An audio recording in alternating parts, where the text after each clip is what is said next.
Hello, Internet. Welcome to Design Systems Community. I am your co-host today, Enrico, and I'm with my gang. We've got Lucy, we've got Varun, and we got Donna.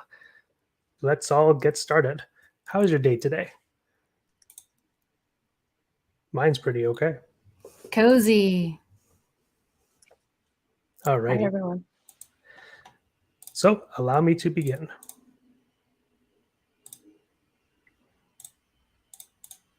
All right, so this is meetup number 16 of Design Systems Community, brought to you by DSCC Toronto, the Toronto chapter. And the event is called Integrating Design and Code. Today is March 22, 2023. And as usual, we have our code of conduct. So everyone in the YouTube chat, hello. Please respect others, keep it legal, play nice, and uphold our code of conduct. You can see our code of conduct on designsystems.community. And here we are. So we are Design Systems Community Toronto. My trade is software development. My name is Enrico, and I'll pass it over to the rest. Varun? Hey, I'm on the product side. I work at Wilsonville at the moment, and super stoked to hang out with all of you. Pass it over to Lucy. Hi, everyone. Lucy here, design manager at Shopify, and excited to be here hosting our first meetup of the year. Pass it on to Donna. Hi there. I'm the design technologist working on the TELUS Universal Design System. I'm very happy to be part of this community, and I get to learn a lot from our speakers today. That is absolutely right. And that brings us to our values. Why do we exist? What is Design Systems Community? Well, we've been around since 2019, and we're here on a mission. And that is, first off, bring to you an event that focuses on accessibility. We try to evangelize accessibility opportunities, and we bridge the gaps there in our past meetups. Diversity and inclusivity, try to add representation in different ways of working, different minds, different trades, but also different people. We have community and sharing. So on our website, we also have resources so that after the meetup is over, you can engage with us asynchronously. And customer focus, just like design systems themselves, we try to add something respectful and down to earth, working backwards from the people. That's you, our members. We also have collaborative working, something that's important for teams of all sizes and different levels of experience. We try to make sure that we're all working together and trying to work positively with a mutual understanding of each other. And we also bridge design, code, and content, much like a design system. And today's event is called Integrating Design and Code. So we're going to have a deep dive on that specifically. And last but not least, fun with a capital F. And this is how we embody our work. So check out our code of conduct at designsystems.community. We also have some big updates today. Introducing Design Systems Community Chapter, Manchester, United Kingdom, led by Dan Donald. Check them out on our website. As well, Design Systems Community Chapter, Bay Area has opened, led by Kate, Mars, and Joshua. Check them out as well. We look forward to what they have to bring later this year. So if you're interested in becoming a DSC chapter, go to our website, designsystems.community/chapters, and join us. And today we have a very special representation from our gold sponsor, Rangle.io. Thank you very much for your continued support. And with that said, we will pass it over to our representative, Philip. Hey, everybody. Nice to meet everybody. I'm Director of Visual Design at Rangle. We've got two locations, as you can see, Toronto and Amsterdam. And I'm seeing myself here. But yeah, we're about 85 people strong with both design and developers. And we partner with, global brands and future-funded scale-ups to build the next generation or future-defining products and digital experience platforms. We're thrilled to be here today. Brandon's done an awesome job cooking up some wicked, slides for y'all, all things token-related. So I'm super excited to see what he's got prepared for you guys. We talk about design systems all the time at Rangle. We're super passionate about design systems, and we believe that they, drive innovation in the digital space. When you have a coherent design system, or sorry, not coherent, but cohesive design system, it it could achieve consistency and scale. Not only can it achieve consistency and scalability across the board, but then ultimately unshackles you to create better user experiences. So we're stoked to chat about all things design systems. And lastly, I just want to thank the DSCC for having us at the table today and chatting with all of you. All right, looking forward to chatting with all of you. All right, thanks. Thank you very much, Philip. And now on to the show. But first, did you know you can engage with this meetup in real time on Slido? So we have a link at the top of the YouTube description below. Go to sli.do/1226863. Wow, it's a lot of numbers, but don't worry. You can click the link below in the YouTube description. And if you do so, you can answer our very first question. Which city are you joining from? But if you don't want to answer that question, you can also ask questions. So once our speakers speak, you can ask anonymous questions, and you can also upvote each other's questions. So leave it to us, Donna and myself, to collate those questions and ask our speakers on your behalf. So let's take a look at where is everyone from. Right now on slido.com, we see that we have someone from Toronto. But don't worry, because in a few seconds, we've got more. Ooh, Wichita. Trains, planes, and automobiles. We've also got Dan joining us from Manchester on YouTube.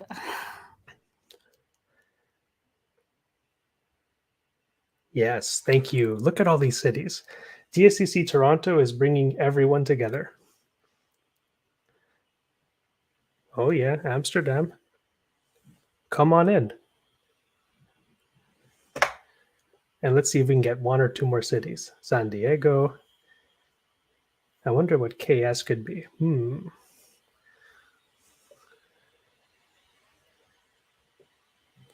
then finally, London. I'm just going to imagine it's London, Ontario, and London, UK.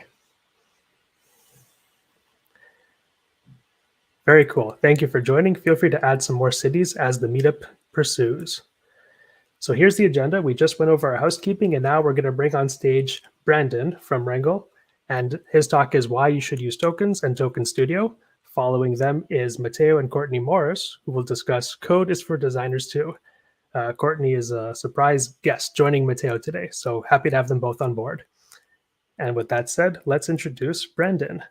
Come on down. Hey everyone. Hey Brandon, Awesome. Take it away. Awesome, thank you. So, yep, my name is Surya. I am the senior product designer within Rangle and working a lot with design systems and tokens and Token Studio, which what I'll be talking about today. So why you should use tokens and Token Studios. First, let's kind of go over the agenda. So we're going to quickly go over Wrangle's definition of a design system.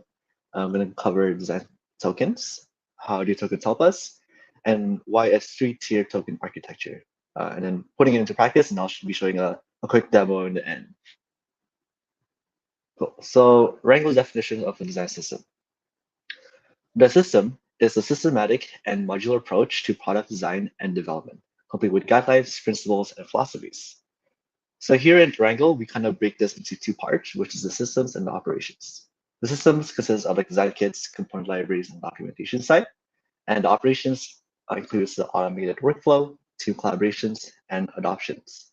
With this tool, you're pretty much able to empower a team to deliver new and innovative digital products for customers, and it's going to push like accelerated innovation. Usually when we're talking about design system, people probably think about the systems part, which is pretty much design kits, component libraries, and documentation side. And sometimes, depending on how much your design system is, they kind of push forward to the operations. But operation is pretty difficult, is because it has to do with like multiple disciplines, different parties, different goals and minds, and different aspects of the company. With tokens, we will try to close the gap between the systems and the operations side, and make it kind of more automated, right?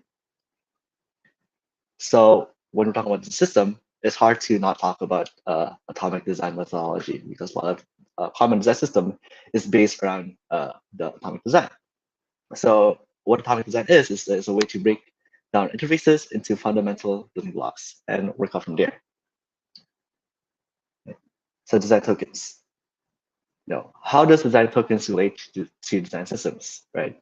So again, when we're talking about topic design topology, design tokens actually part of the topic design, which comes right before the add-ons, right? Design tokens represent small, repeated design decision. They make up a design system visual style. Tokens replace static values such as hex codes for color with self-explanatory names. Right? This is by Material Design 3. So what are design tokens? Some of the token types is what you can see here, colors, topography, elevation, opacity, sizing, spacing, border, and more, right? And if you're a designer, you probably can think about, hey, this is actually pretty similar to like a color, elevation, topography, which is similar to like styles.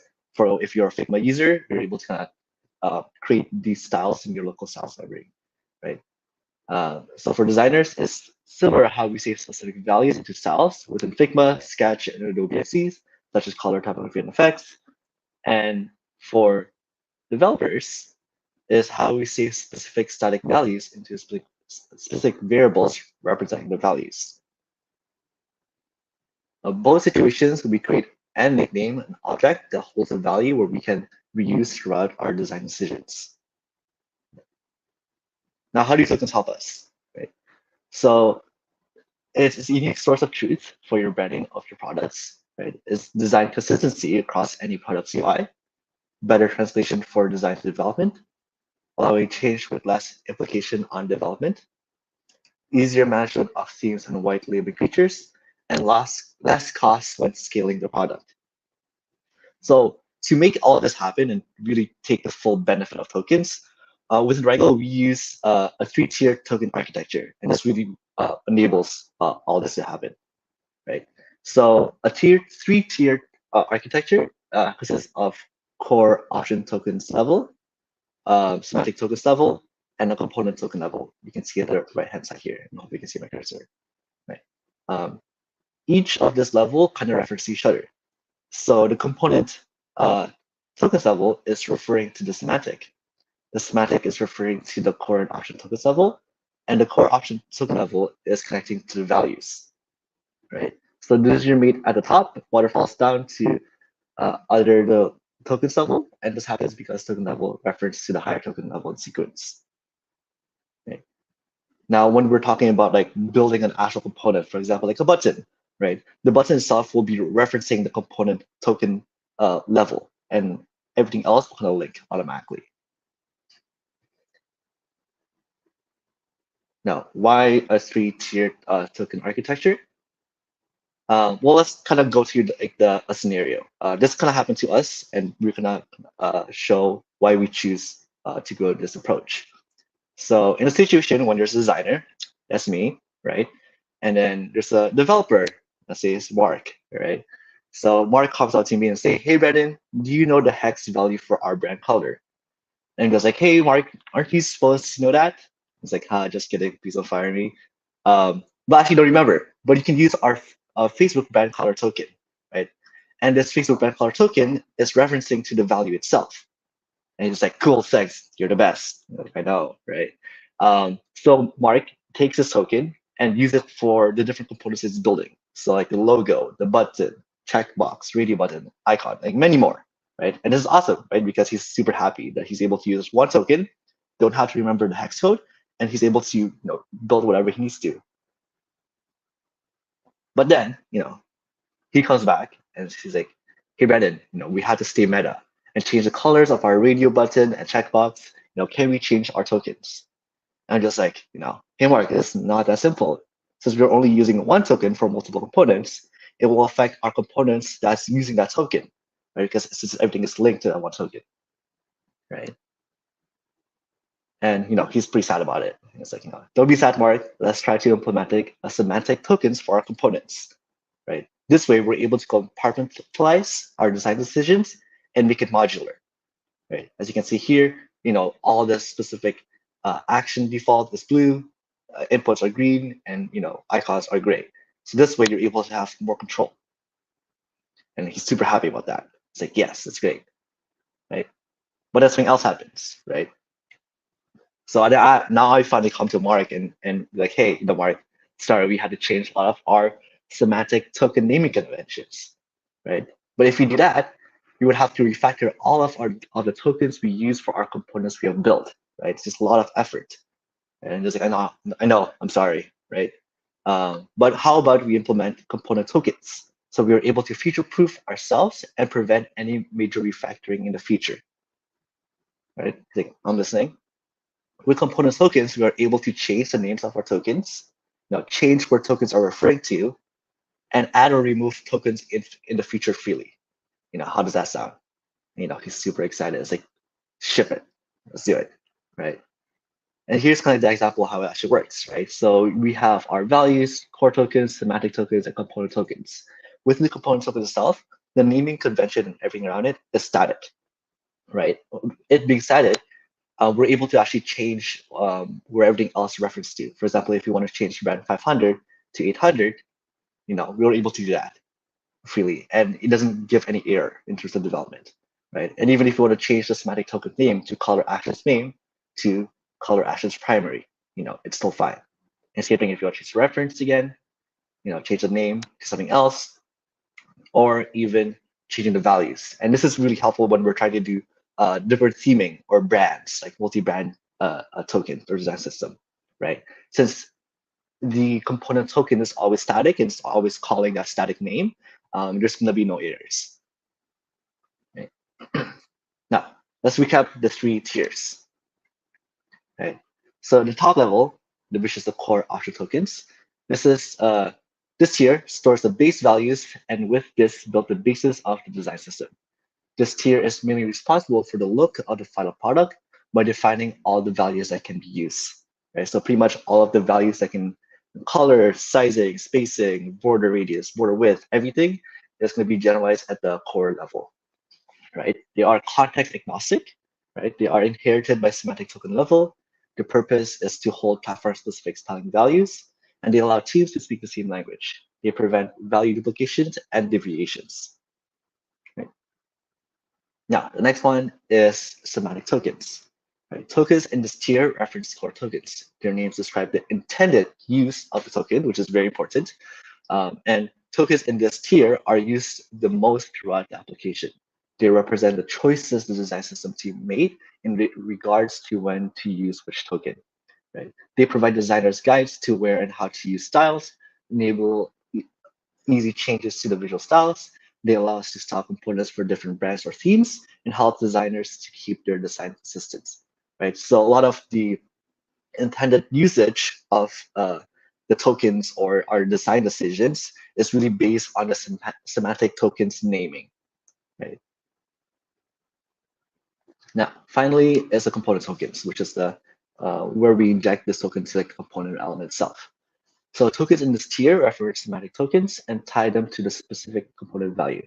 Their scope only targets the component they belongs to. Component tokens communicate not only the targeted properties, but also their states. Also allows visual styles to be used on multiple native applications. They have developers to easily maintain components, and they allow us to style components for different brands or themes. Right? So we have the semantic tokens connected to the component, connected to the button itself. Now, one thing we have to really remember that design tokens are more than just variables, a place-like container that holds the value itself, right? Design tokens are a language for communicating intent between disparate parts of the system, right? In this Eastern America, right? So for language, it needs to have a set of rules and structure, right? It needs, for communicating, it needs the involvement of multiple parties.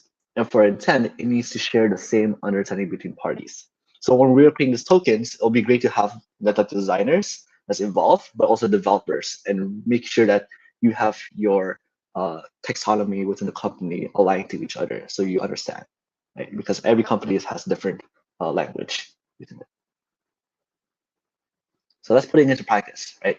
So one of the tools that we choose, because we're obviously within Rangle, we use Figma, and within Figma, there's a tool called Token Studios. So, and this is a great tool that really enables us to really push the 3-tiered token architecture, right? So why are we using Token Studio for Figma? Well, first of all, within native Figma itself is very limited because we're only able to have control of 3 areas which is pretty much the text, color, effect, and the grid. Right, it's very limited because it's hard to keep consistency and have control over a limited number of properties. Furthermore, native Figma does not enable us to have multiple tiers of token levels that can reference to each other. Right? But with Token Studio, again, Token Studio is a token management tool created for Figma to help push the capabilities usage of tokens within designs in Figma, able to have more precise control over element properties, create and reference different set of tokens, manage and change token properties easily, and close the gap between designs and development by reusing tokens, creating Token Studio, and easily passing into development through a JSON. Right. So whatever you create within Token Studio can be passed super easily to your development. So everything that you use will be one-to-one within the Figma design and development itself, which is great. Right? And here's are just like some of the properties that you're able to control within Token Studio. So we have the color, typography, and effects, but you have spacing, border radius, border opacity, and like so much more. Okay. And this is just like a GIF that is from their Token Studio website. This in terms of capabilities of like what you're able to do with Token Studio. But as you notice here, they're not really using a 3-tiered architecture. It seems like. But I'll show you what we do actually within Rangle. So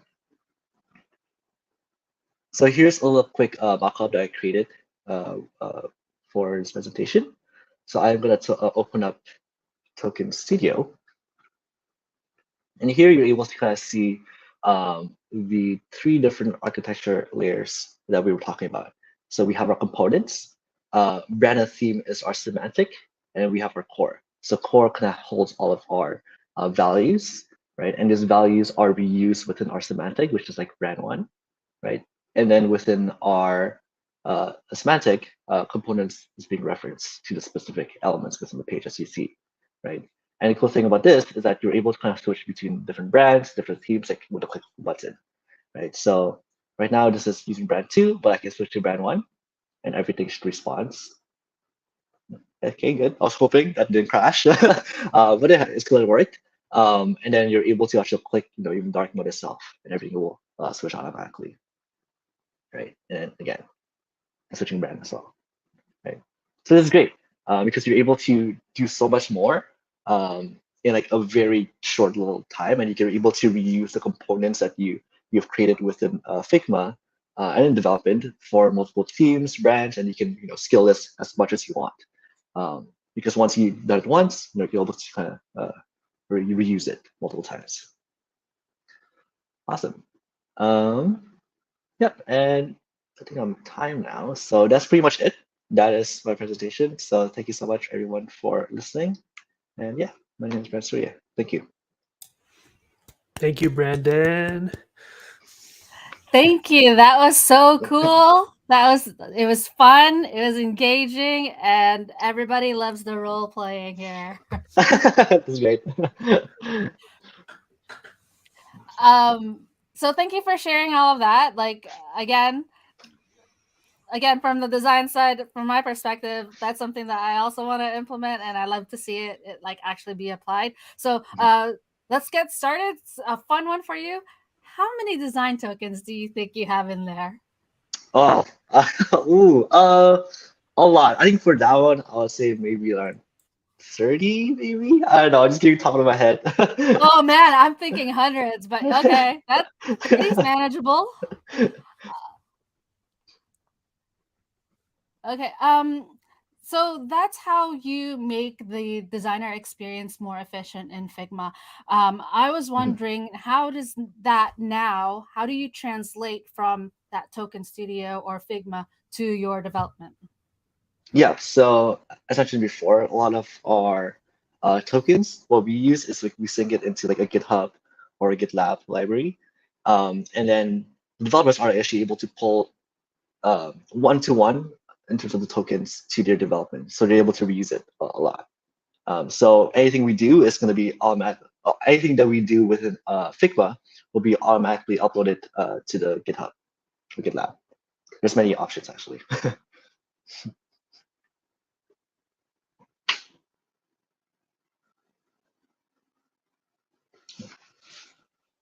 Okay, and here comes the first question from our audience. Dan writes, I've often found the core global tier pretty redundant. Have you found them useful or just additional relationships to maintain? Yeah, so core and global is pretty important because you have to remember that in that level, everything is context agnostic. So it's pretty much like the base values. So if later on in the future, if you're trying to, let's say, add a new brand or change the current um, uh, color brand for your company that you're doing, you're able to just change it at the top level, which is your core, and it will affect everything else. So rather than like changing in the semantic level where you have so many different duplicates of that token, you're able to change it in one spot, right? Because one blue color can be used in multiple areas of your component, right? Which is like in your semantic level. So if you think about it, it's kind of like a plant root system, like a root where you start from the top and it spreads out the more it goes down. Thank you. Yeah, I also find that the core and global is very useful because if you don't have them, right, like you're just changing a whole 30 set of tokens instead of like that single one. Yeah, exactly. Okay, so we've got another question. So how do you version your tokens? So what is considered a fix or a breaking change? Yeah, so when we version our tokens, we're able to kind of use branching. So again, the biggest part is any small changes such as like a padding update or changes that doesn't really involve the component token, like adding or renaming component tokens. That's like a small change because everything will be automatically synced. But if you're creating new component tokens or adding new components or changing the actual big visual style of component, that's more of a breaking change because that would change how it's used, how it's represented within like different mockups and all that stuff. And that's you can communicate that to all your different product teams. I have an easy one follow-up. So if you have like a tone of gray and you change it to a slightly darker tone of gray, is that a fix or a breaking change? That's a fix. Yeah. Yeah, that was an easy one. Yeah.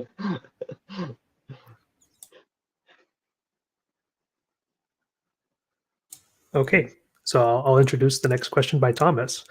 Can you or how do you incorporate accessibility needs with tokens? For example, high contrast mode or generally a contrast ratio between foreground and background tokens? That's a great question. You wouldn't do well. Hopefully, when you are kind of creating these tokens or your design decisions, you're testing it before you put it into a token. So you want to do it offline, make sure that everything is contrast, make sure it works for your different components. And sometimes when we are changing different colors within components, we want to QA everything again, right? Because since if we change the top, it affects a lot of different areas. So there's a QA process that you have to kind of go through and make sure that everything is like passable in terms of high contrast mode or any other accessibility needs really. So hopefully what we do is we have all of our components within one page. So if we make any changes, it reflects pretty much all the components, and we can like have an overview of the components. And we can just kind of check from here.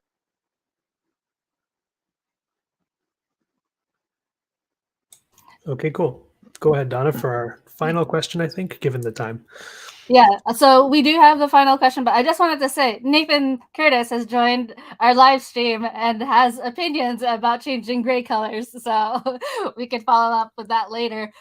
So Michaelo, I hope I said that right, wants to know, how did the process of onboarding designers to use Token Studios look like?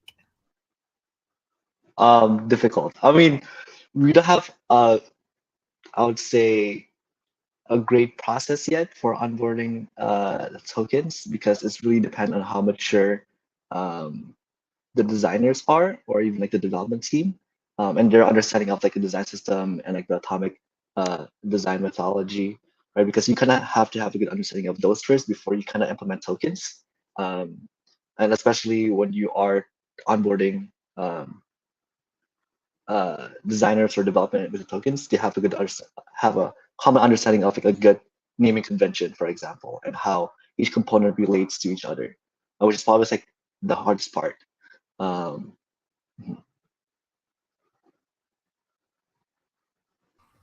Thanks, Brandon. All right.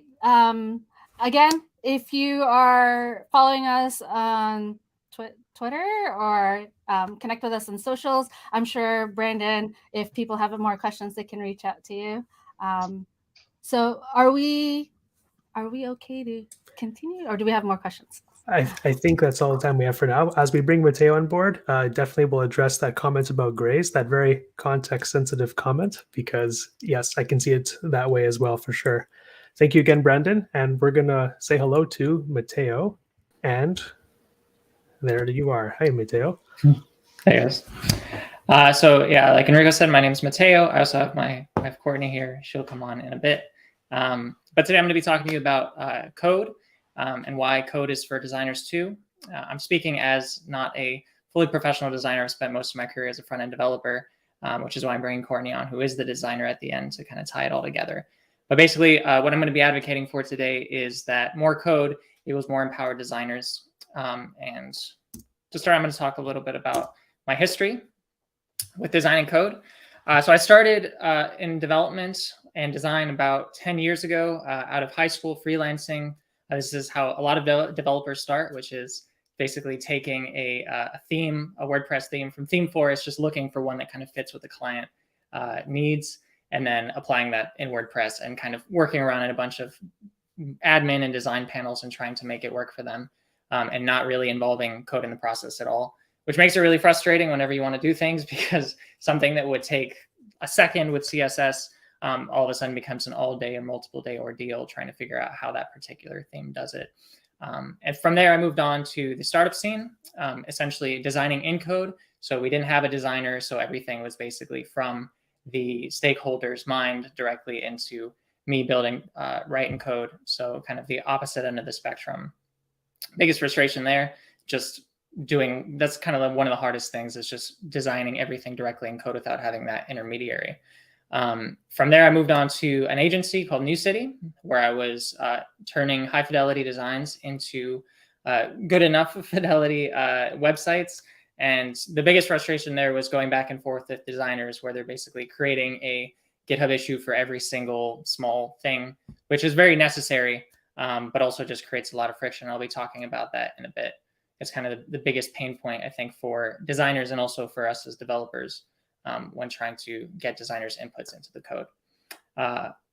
During that time, Courtney and I moved to Cairo, Egypt, where we started a free coding bootcamp for refugees and people who migrate to teach code. And that really sparked our interest and our passion in getting people into the web and opening up the web for people, and seeing not just how code can be empowering for people, but also how the existing tools are kind of lacking in that way. And that's also what I experienced when I was freelancing. And that led us into building Primo, which is essentially a CMS for that enables code and then makes code a central component to the equation, instead of separating out the content from the code, as is kind of the way that CMSs are going nowadays with the headless model. Just kind of bringing that down and making it more accessible for people, and especially for smaller projects. And that's been our goal with Primo, and Courtney will introduce that at the end and talk about what that looks like for her as a designer and how it's empowered her to get her hands into the code. And finally, once we had that, we started to do our own freelancing projects. This time, instead of taking a really rigid theme and kind of going the no-code route, we were able to build things from scratch, and to reuse components, so we didn't have to build everything from scratch, but always being able to get down into the code to translate whatever it was that the clients wanted into code, into their actual site.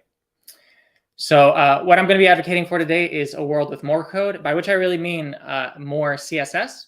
So for designers in particular, most of what you do when you're in code, especially when it comes to building websites, is working with CSS. There is some HTML knowledge, especially like connecting classes and stuff, but most of it is inside of CSS, and that's what I'm advocating for today. And I believe that's true because I think that designers should be as close to the product they're designing as possible, and that by getting as close to that final product, to the code as possible, designers can be more productive and they can exercise more control over that final product, instead of just kind of being detached and having to do everything through a developer intermediary. And I understand too that existing code systems can be hostile or like super big and super difficult for designers to get into. But there are also some modern technologies that can help to kind of bring designers more and more into the equation. And that's where I hope and kind of where I see design moving towards, because I really, really believe that code is not going anywhere. So before I can get into that, I have to talk about no code. Of course, that's the natural response is, well, what about no code? Doesn't no code solve that problem? That's something that people have been saying for a long time, and developers in particular have been scared. And even lately, they've been scared with like AI and stuff. Is that going to get rid of our jobs? But specifically, when it comes to no code, something I think you'll notice with, in particular, site builders and all this kind of stuff is that they're geared towards small businesses, not because that's where the money is, but because small businesses have generic enough requirements that they can just create a generic system, apply that to the generic requirements that small businesses have, and then and have a business built on top of that. And that's ultimately because no code abstracts a subset of functionality. So you can see down here the graphic I have down here of kind of the different panels and design panels that you would have in your typical design software. All of these, if this is a site builder, are translating to CSS properties. But there are over 500 CSS properties. You're not going to use most of them, but those are all the capabilities that you have when you are writing CSS. You have basically the capabilities of the full underlying platform, and not just the things you've kind of been given permission to create with a GUI. And that's why, though, I believe that no code is best for non-professionals. So it absolutely opens up the door for small businesses that can't afford or are doing it themselves. They can't afford professional developers or are doing it themselves. And for prototyping, there's still a huge place. And that's where for Courtney and for other kind of unicorn designer developers that I've talked to, they go and they prototype inside of Figma. And then as quickly as possible, they take that and start building it in the actual CSS where it actually exists and where it's actually they can actually interact with it. The other thing about no code is it eventually requires code. So all of these site builders, they have at the very least a way to embed code to add in your CSS, but more robustly than that, they usually have some kind of developer system for creating custom stuff in there. And that just answers the question itself of, does no code solve the problem? Even no code doesn't believe that that no code solves the problem. So what happens when designers don't have code access? From my perspective is, in front of what I've seen over my career, the biggest thing is the endless back and forth during QA. Designers have this incredible ability to spot every detail and to make things pixel perfect. And that is something that they try to translate, but they always, if they don't have access to the code, are doing that with a developer in the middle. And like I said, that's really frustrating for them. Absolutely. I've had a friend that actually changed her whole career because she just couldn't stand that she was spending 80% of her time going back and forth with developers. Like, that's not right. That's not right. That's not right. And so she just quit. She just changed to something else. And I understand it, because that is incredibly frustrating. And it's frustrating for developers to just like, I feel like I'm blind sometimes because I'm staring at this thing for so long. And then a designer's like, that's the wrong color and everything else. And they're disconnected from the final product until it's built. So there's just kind of inevitably things that are going to change when you see it on the live site. A lot of times stuff looks different in Figma than it does on the final site, even though all the values are the same and everything else. And that's something you really can't see until the design is actually alive in code, and then things change. And finally, being removed from the capabilities of the platform, so not really understanding everything the platform can do.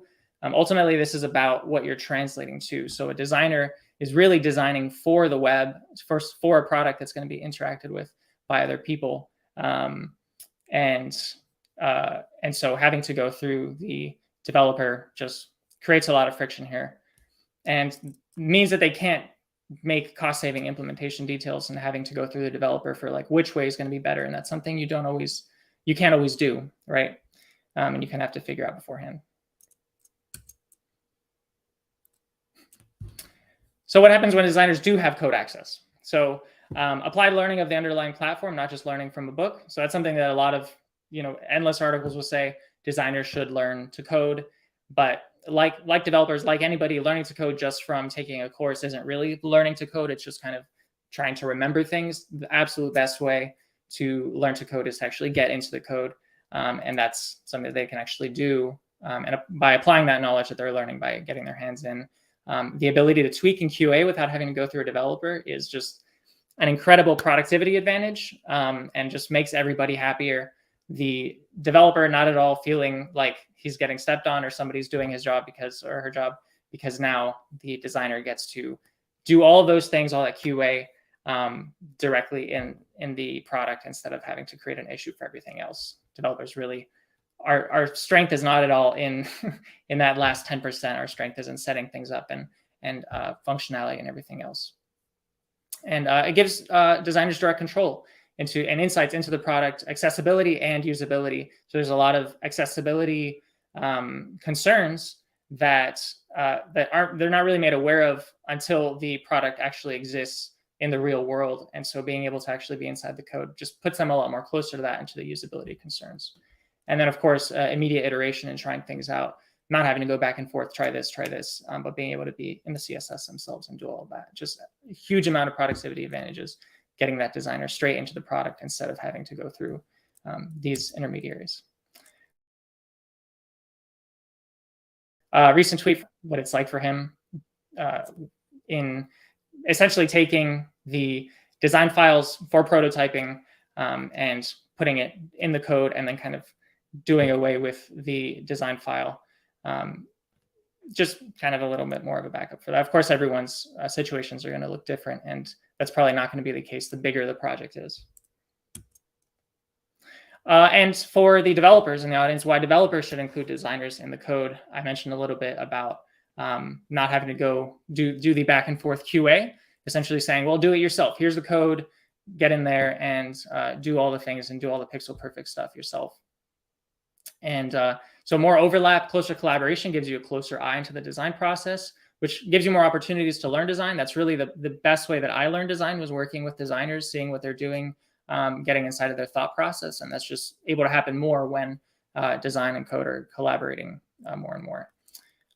To get designers to understand the cost of development so that stakeholders can understand it too. This kind of seemed like it was always a war between stakeholders, designers, and UX on one side, and development on the other side, where they're like, just do this. Can't you just do this? And you go, no, I can't, because but it's harder to trust just the developer saying that. Maybe they're slacking off, maybe they don't want to, maybe they're lazy. When you've got the developer and the designer saying, no, we really can't. No, this really is going to take a long time. That just makes it a lot easier on developers, makes them feel like they're not so alone.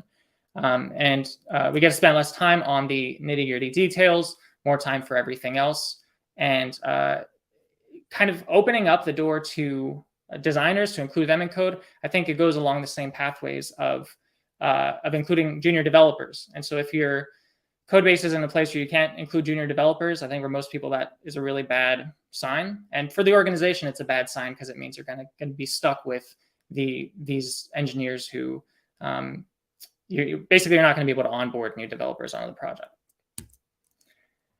So what if the code base is hostile? Of course, like I was mentioning, the bigger the code base, the harder this is going to be. But many code bases are difficult, even for the developers that work on them. And this is kind of the biggest issue that I saw with bringing designers in, is that it's just kind of unviable to bring them in because of everything that's involved. The developers themselves, much less designers, and it's just not worth it. So it's really something I think you would have to work towards if it's possible in your workflow. And also the tools need to meet designers where they are. So it's really not enough for designers to learn to code. The tools that developers are using really, I think, need to move in the direction of opening it up, so it's not so far removed from not just designers, but junior developers or other people that are trying to learn to code.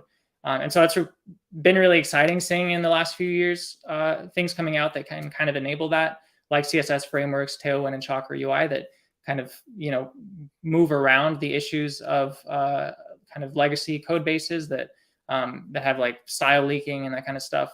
Cloud development environments go around the issues of having to set up a local development environment and just being able to open up a browser like GitHub Code or Sandbox, I forget what it's called. Code Spaces, that's what it is. So you can open up a development environment, right in your browser and edit it. Code inspection tools. Svelte has a really cool one with the Vite that allows you to go directly to to where a component is defined in the code instead of having to search around for it. And then, of course, all this AI code completion stuff and explanation, all that stuff. It's a great time to utilize AI to learn what's going on in code, to write some for you, understand what's happening. But you'll notice that all those AI tools, they're not creating AI. They're not creating the product in kind of a no-code tool. They're creating it in code, because I think you would quickly find if you asked an AI in just a no-code, do this for me, they'd say, oh, I can't do that particular thing. And if there's one little detail in what you're asking it that it can't do, then it basically can't do the whole thing. You're kind of dead in the water. So AI can be used alongside code to write all that code for you, and then you can get into the small details that you're not going to ask it to change one line of code. You're going to be able to change it yourself by understanding it. And of course, Svelte. If you haven't heard of Svelte, Svelte is along the lines of React and Vue and Angular. It is a application framework, but it takes a new approach in that it's a compiler. So that means that its code is just a lot simpler. It just comes down to the fundamentals of HTML, CSS, and JavaScript. And the biggest thing that I see going forward, not just in its approach and its technology, but primarily in its philosophy, is how it just very much simplifies things, so that kind of under the assumption that it's going to be looked at and approached not just by professional veteran developers, but by people that are starting for the first time and other people that aren't developers, and kind of including them. And so Svelte is what we use to build Primo, to build components inside of Primo. You're creating Svelte components. And yeah, Courtney will show you what that looks like here in a second. So in conclusion, my call to action is that designers should not be afraid of code and should try their best to move closer to it in order to have more control over the end product. And at the very least, they should be learning what they can about the code that their designs will be translated into in order to develop a more accurate mental model of the end product while building and unlock all the productivity benefits of it. And that developers, us as developers, should lean towards using systems and tools that can include designers in order to minimize the back and forth and all the friction, and so that we can be freed up to do everything else. So now I'll hand it over to Courtney, and she's going to show you Primo and what that looks like for her. So you can swipe this way a little bit. Okay. Hi, everyone. How am I doing, or how are we doing on time? Just so I could know, like, if we have like 5 minutes left, 10 minutes, or could I get some input? Enrico? 5 minutes, cool. Okay, sweet. All right. So hi, everyone. I'm Courtney. I am the designer working on Primo's user interface, but I also do some freelancing on the side. And that's really where I've been able to get into the code, not so much for the Primo in the application, but building websites inside of Primo. And that's been an amazing starting point to get into the code. So really the problem that we faced that got me into the code was we were taking way too long on the QA process for our client projects. And it was a lot of back and forth, like Mateo mentioned. And it was really frustrating for me to have to wait on a developer to add in everything that I was noticing very quickly that needed to change. So I kind of learned to code out of necessity and just started diving in and teaching myself on the go. So it was not it was a very messy process, but it was really fun to learn. And now it's been paying off tremendously. But yeah, the opportunity was really the ability to be able to take on the QA process myself. And yeah, to give the developers more time to do the things they love, and yeah, to be able to have more ownership of the product. So that was kind of the drive behind it. So how did I get into learning to code and working on the client projects? Really, I did not have to learn a lot initially. I spent a little bit of time on this course that I've linked in the slides. It was free on freecodecamp.org. And it was just learning like the basic fundamentals of HTML, CSS, and I didn't even finish the course. I really just wanted to start jumping in. So a little bit about accessibility, web fundamentals, just so I could be familiar enough to get started. And really, I will say it would have probably been impossible for me to like jump into a traditional file editor, which I show on the left, you can see, or maybe it's your right in the slides. That whenever I would watch Mateo code in a file editor for like the Primo application, that really scared me. And I was like, I could never, jump into that.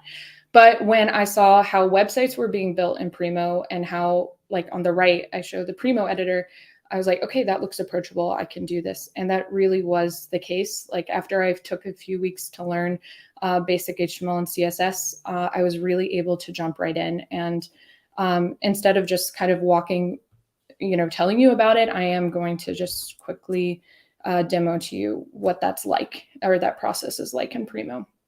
But really briefly before I do that, what the workflow usually looks like for the client projects, so just for some context, is that I usually start by prototyping the website design in Figma, and then Mateo or another developer builds it out in Primo, and then I'll jump into the code and QA and polish. So I'm definitely not building the design initially, I'm just going in and QA. So is it shared? Yeah. Okay, sweet. All right, so this is the Primo editor. This is where I spend my time in the QA process part. Really, the developer just takes my Figma design and then breaks it into blocks. And within each block, I can go in and edit the code. So this is the code editor. We have the HTML, CSS, and JavaScript. I spend most of my time in the CSS. And I don't have a lot of time, but briefly, I'll just show you, we've kind of already QA'd here, but I can just go and show to change things. Like the syntax is very familiar in CSS for me from what I saw in Figma. So, all right, yeah, let me reclose these here. So for instance, if I wanted to tweak the font weight, just changing that to, 500, 400 here, you can see, hold on, this adjusting the date here. So I just usually read the class, find it here, see how it adapts. If I want to, for instance, change, the padding down here, would be margin bottom in CSS. I can adjust that here, and I kind of get a live preview, which is really nice. So I can see instantly what I'm QAing, which is a super huge help. And that again is the difference between kind of starting with coding in a nice accessible code editor in Primo for websites versus in a traditional file system. So I'm going to keep moving on because I think we're short on time. But yeah, another place I spend a lot of time in this code editor is in the site CSS, which is where I can kind of change all the foundational styles. So kind of like the design tokens, or what the foundational typography and spacing, padding, border radius, stuff like that. So this is really nice because these are variables that are already connected in the components. And so if I change, for instance, the accent color here to red, wherever that variable is defined in the components, they will adjust. So I love working in the site CSS. It's amazing and speeds up the process of QA tremendously. So what were the real benefits that I experienced from, getting my hands into the code, on top of just the faster workflow and getting client projects done more quickly? I have a way greater understanding of web fundamentals and accessibility. I knew about these concepts when I was designing in Figma and not involved in the code, but really it didn't click until I was getting my hands in the code base. Just knowing RIM and understanding, okay, that's how a code, someone who needed the font sizes on the web to be larger can adjust it, and learning so many things about how it looks in different browsers and how to make hover states more accessible. I really just couldn't visualize and experience those things until I had more control over the final product. So that was a tremendous help, and it has continued to help my designs get better. And then I work way better with developers now. I have a lot more patience and empathy than I did before, a lot less frustration because I actually understand the constraints and limitations now, and also the possibilities. So I feel like I get to design things that I know will be able to be translated into the code, which is so fun. And yeah, just overall control over the product has been amazing.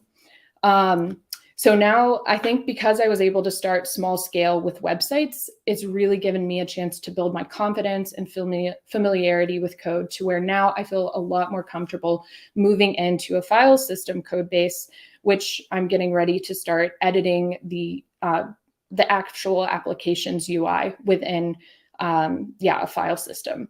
So it's a little bit daunting still for me, but using tools like Svelte, like Mateo mentioned, which is building on the basic fundamentals of HTML and CSS, make it so much more approachable. I couldn't imagine touching a React code base, but Svelte makes it a lot more approachable. And I just love having the ability to bring my designs to life in the code. So yep, I think that's it. So thank you. And I hope that inspires more designers to get their hands dirty in the code. Yeah. Thank you so much, Courtney, for your shared experiences.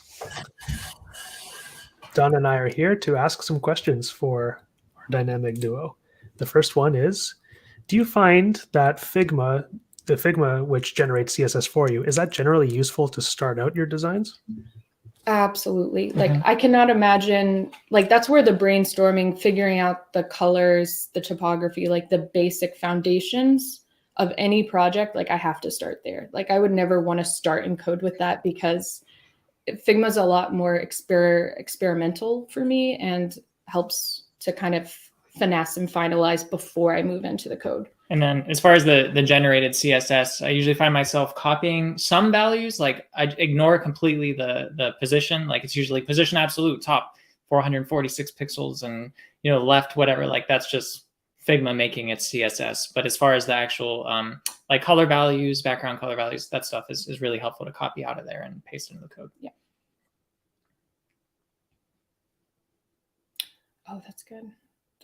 Yeah, so our next question is, how do you handle integration of designer-made code into the code base?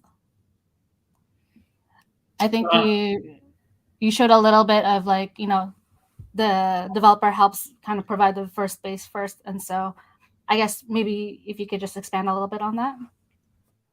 Right. So I guess I'd have to know like what designer-made code is exactly, like what that looks like. At least as far as Primo is concerned, a designer would, I guess, go directly into where they want to add it in like a component, or if you're, say, creating a component from scratch and they have the code for that, then they would create a new component and kind of paste it in there and then collaborate with the developer on that component together. Makes sense. And it sounds to me like the more typical workflow is developers get started and then designers go back and iterate in Q&A. Yeah. Makes sense to me. Yeah. Cool. And that follows up with, how do you design in compartments, or I guess blocks, rather than entire pages with no code? Designing compartments, I guess that means when you're first starting up your designs in Figma or wherever, do you typically build it in chunks that are separate, or do you build it in the traditional full page design? Yeah, I definitely think more in sections or in blocks now. Especially I try to think of things that we can reuse. So like, because I know we'll be able to reuse any of these components on the site, I try to design more in blocks, like atomic design, kind of like I'm thinking of elements and then I'm thinking of sections and then I'll think of the page level last, if that makes sense. Thank you for that. And then Donna, take away our final question. Yeah. So, Courtney, thank you so much for sharing a little bit of your journey of like really the initiative to learn a little bit more about code. And so when, as designers get introduced to no code tools and, maybe they don't want to do like the code schools and that kind of stuff, does the UI or just kind of what you've shown the UI, does that help kind of click for them? Like, this is the CSS property and this is what I need to change. Yes, the closer we can bring the user interface and the code together, the better. Like, that's why I feel it's not the best to start in a file system, because it's harder. I mean, obviously, if you have no choice, that's what you have to do. But even opening the inspector, right, and inspecting an element on the page and seeing, which properties are aligned with which elements, like it just, and seeing live previews when you change something and what's changing on there, that's when it really does all click, or that's when it clicked for me. So any tool that's helping bring the user interface and the code closer together I think is really helpful for designers. And you talked a lot about how it connected with you in the code, like saying, oh, this is what Figma's talking about when it talks about like all these different properties and stuff. Right. Like Figma's design panel came from code. Like it's just looking different. Like all the properties are there, like border radius is there. All of those things that I like reading a CSS style list, like it's vertical and it's like all these CSS properties that if I just like make sure I know the same, like get familiar with the syntax, like I think of it in the same way. When I'm in Figma, I think, oh, this is the CSS property I'll be using. And yeah. Wonderful. Well, thank you so much for your time, Courtney and Mateo, and also another thank you to Brandon who spoke earlier. I'm starting to see now that as things evolve and as things shift, design systems are sort of becoming invisible because they're becoming more and more part of your workflows, whether it's via AI or via tokens or via blocks on a page.